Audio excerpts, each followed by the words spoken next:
Mr. Stegner, we've got an ongoing debate whether or not Western allies should supply Ukraine with Western-built battle tanks such as the Leopard. What's your stance?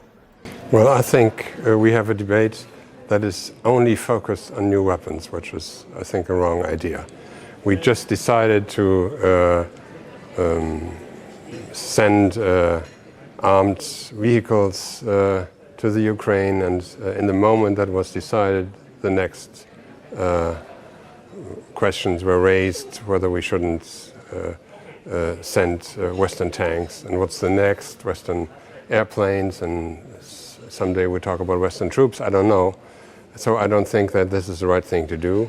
We not only have the military dimension of working together, but we also have a political, a diplomatic, economic dimension. And most of importance, we act together, and that's what's happening. That means not following every idea that is raised in the public, but rather being reasonable, think about things, talk about things, and agree what we do with our alliance. Okay, to stay with the question of weapons for the moment, there haven't been such strong objections to a supply of older Soviet-era tanks. Now Ukraine and their allies are running out of munition for those tanks.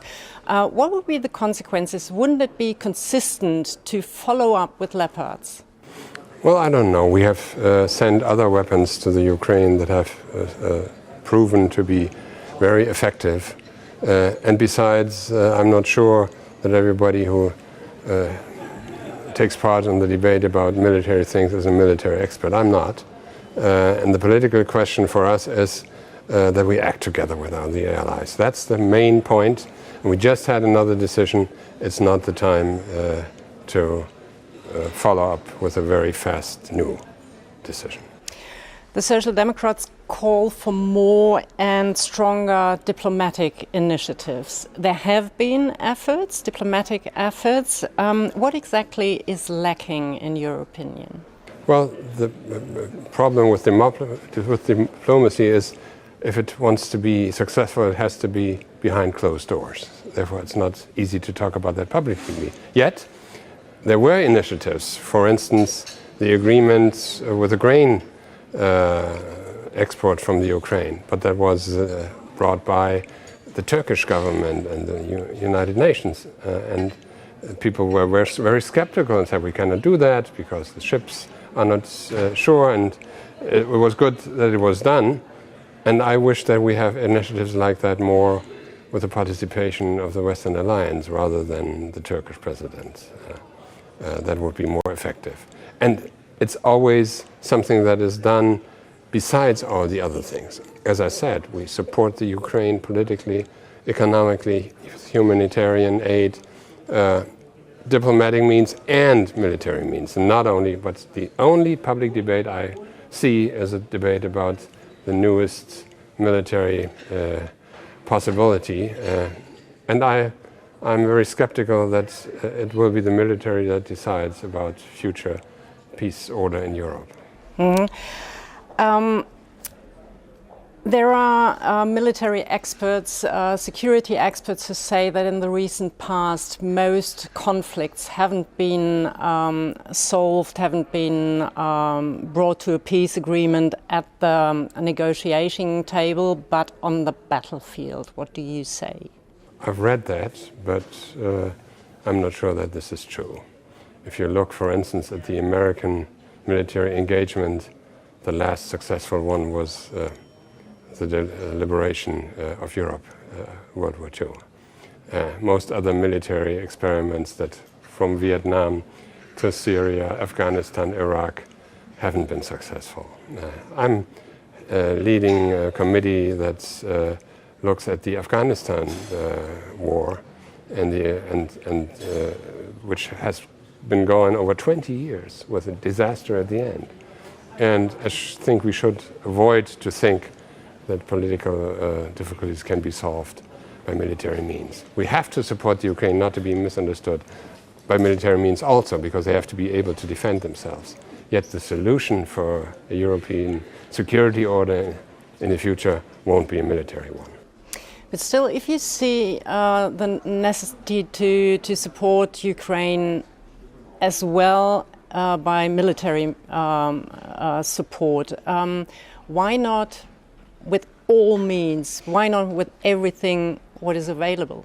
Well, there have been wishes in the beginning, like a no-flight zone, which obviously we couldn't agree to because it could have led to the involvement of NATO being part of the war, which we don't want to.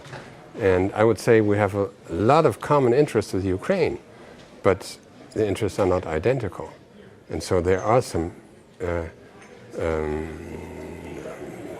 perspectives on the war that are different. And we have not always agreement with all our neighbors in that. Most important is that the Allies work together and that we have a common agreement with the United States and with France. And we try very hard to do so. And put another point, our Chancellor, who is always criticized for being too slow, deliberating things, not always following up on everything that is said, that has a lot of support in the public with our population. People you talk to on the streets, and you see that in the polls.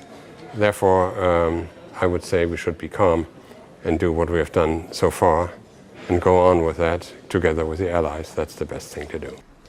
A Russian Duma representative has openly called for killing German Foreign Minister Annalena Baerbock with high-precision weapons when she was visiting Ukraine. In the light of such remarks and other threats we hear out of Russia, is it really an option to negotiate with Russia? Well, this is outrageous, and we should not tolerate that, and that Putin is a war criminal and should be tried in The Hague is no question for me. I'm not talking about any sympathy for the Russian leadership. That's not the point. The point is what is reasonable to do in terms of supporting the Ukraine the best we can, and in our willingness to end the war as soon as possible without the Russians being able to reach their aims they have. It cannot be that an imperialistic war is successful and that borders can be violated.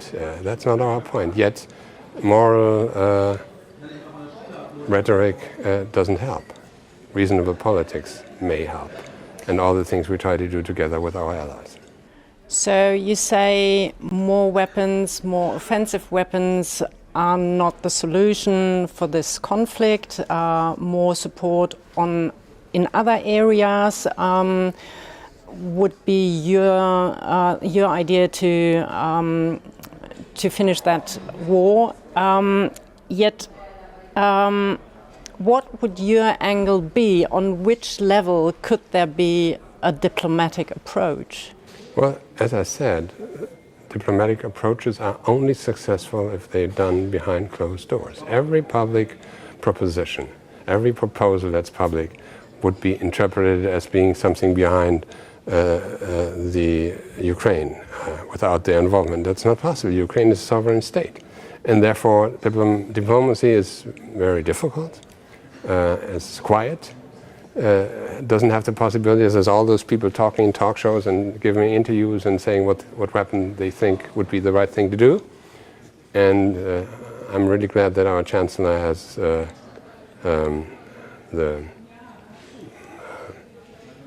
the possibility and is smart enough not to follow up on everything which is said publicly, but does the things that have to be done. There is a meeting of NATO alliance coming up in Ramstein next week. Do you think this meeting will bring a change in the Western approach? I don't know. I don't think that's very likely, but nobody knows. The war is changing all the time. The only thing I'm sure is it's not smart to follow up on public pressure, and we won't do that. Thank you very much. Thank you.